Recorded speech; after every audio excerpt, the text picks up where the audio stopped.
नीट यूजीची पावित्र्य बाधित असल्याचा एनटीए अधिकाऱ्यांचा दावा. परीक्षेमध्ये फक्त 63 गैरप्रकार घडल्याचं स्पष्टीकरण.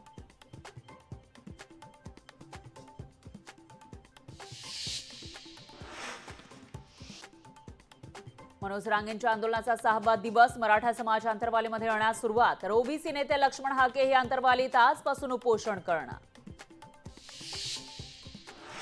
परदेशी शिष्यवृत्तीसाठी आता 75% गुणांची अट. बहुतेक बहुजन विद्यार्थी वंचित राहण्याची शक्यता. सरकारच्या धोरणाविरोधात विद्यार्थ्यांमध्ये संताप.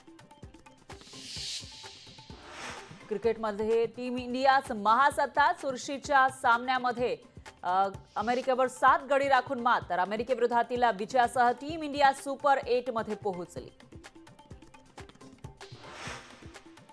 विधिमंडळाच्या अधिवेशनामध्ये उद्या महत्त्वाची बैठक. तर विधान भवनामध्ये मुख्यमंत्र्यांच्या उपस्थितीमध्ये होणार बैठक.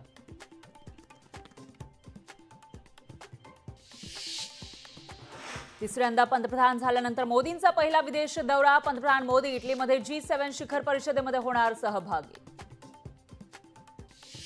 कसबा विधानसभेत मनसेमुळे लीड मिळाल्याचा दावा. कसब्याचे मनसे अध्यक्ष गणेश भाकरेंची भाजपवर टीका.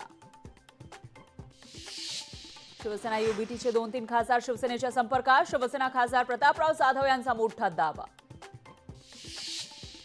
4 ते 6 महिने वेळ द्या, राज्यातलं सरकार बदलणार. शरद पवारांची इंदापूरच्या शेतकऱ्यांना ग्वाही. तर उद्धव ठाकरेंकडूनही 6 महिन्यात सरकार बदलणार असल्याचं विधान. रत्नागिरीमध्ये कौशल्य विकास केंद्रात बोगस विद्यार्थी आढळले. बोगस विद्यार्थी परीक्षेला बसवल्याचा धक्कादायक प्रकार उघड. बीडचा कृषी विभाग खरीप हंगामासाठी सज्ज. बियाणं खरेदी करताना पक्क बिल घ्या. कृषी अधिकाऱ्यांचं शेतकऱ्यांना आवाहन. लोकशाही मराठी ऐका, पहा, जागरूक रहा.